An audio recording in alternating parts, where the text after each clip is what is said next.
નમસ્કાર દર્શક મિત્રો, દિલોક સત્તા શોમાં આપણું સ્વાગત છે। અમેરિકાની સત્તામાં પાછા આવ્યા પછી ડોનાલ્ડ ટ્રમ્પે ઘણા બધા મોટા નિર્ણયો લીધા છે અને આમાંથી એક છે અમેરિકામાં ગેરકાયદેસર વસવાટ કરી રહેલા લોકોને પરત ડિપોર્ટ કરવાની કાર્યવાહી કરવામાં આવી રહી છે, જે અંતર્ગત ભારતના પણ કેટલાય નાગરિકો કે જેઓ અમેરિકામાં દસ્તાવેજો વગર રહી રહ્યા હતા તેઓને પણ પરત ભારત મોકલવામાં આવી રહ્યા છે।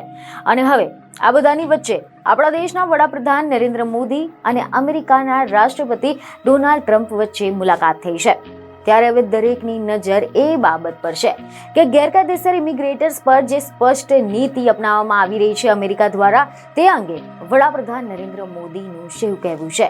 તો તમે જણાવી દઈએ કે મીડિયા રિપોર્ટ અનુસાર એવી માહિતી મળી રહી છે કે ભારતના વડાપ્રધાન નરેન્દ્ર મોદી અમેરિકાના રાષ્ટ્રપતિ ડોનાલ્ડ ટ્રમ્પ સાથે મહત્વપૂર્ણ વાટાઘાટો કરવા માટે 2 દિવસની મુલાકાતે વોશિંગ્ટન પહોંચ્યા, જ્યાં તેમને અમેરિકન રાષ્ટ્રપતિ ડોનાલ્ડ ટ્રમ્પની સાથે મુલાકાત કરીને ઘણા બધા મહત્વપૂર્ણ મુદ્દાઓ પર ચર્ચા કરી હતી, જેને લઈને વ્હાઇટ હાઉસમાં પ્રેસ કોન્ફરન્સ દરમિયાન ભારતના વડાપ્રધાન નરેન્દ્ર મોદીએ અમેરિકામાં ગેરકાયદેસર રીતે રહેતા ભારતીયોને પરત લેવાની વાત પણ કરી હતી, જેને લઈને તેમણે કહ્યું કે આ મુદ્દા પર અમારો અભિપ્રાય સમાન છે।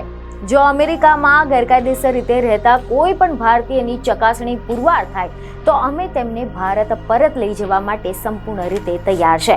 કેટલાક ઇમિગ્રેટર્સને માનવ તસ્કરી કરતા લોકો દ્વારા પણ લાવવામાં આવે છે અને તેમને તો એ ખબર પણ નથી હોતી કે તેમને અમેરિકા લઈ જવામાં આવ્યા છે। આ ખૂબ જ સામાન્ય પરિવારના બાળકો છે, જેમને મોટા મોટા સપના બતાવવામાં આવે છે અને તેમને મોટા વચનો આપવામાં આવે છે। આસાનીથી તેમનો શિકાર બની જતા હોય છે અને આવા યુવાનોને બચાવવા માટે માનવ તસ્કરી પર કડક કાર્યવાહી કરવાની જરૂર છે। આવા યુવાનોને અમેરિકામાં ગેરકાયદેસર રીતે લાવવા માટે આવા મૂર્ખ બનાવવામાં આવે છે। બીજને ખબર સાથે ફરી મળીશું। ધન્યવાદ।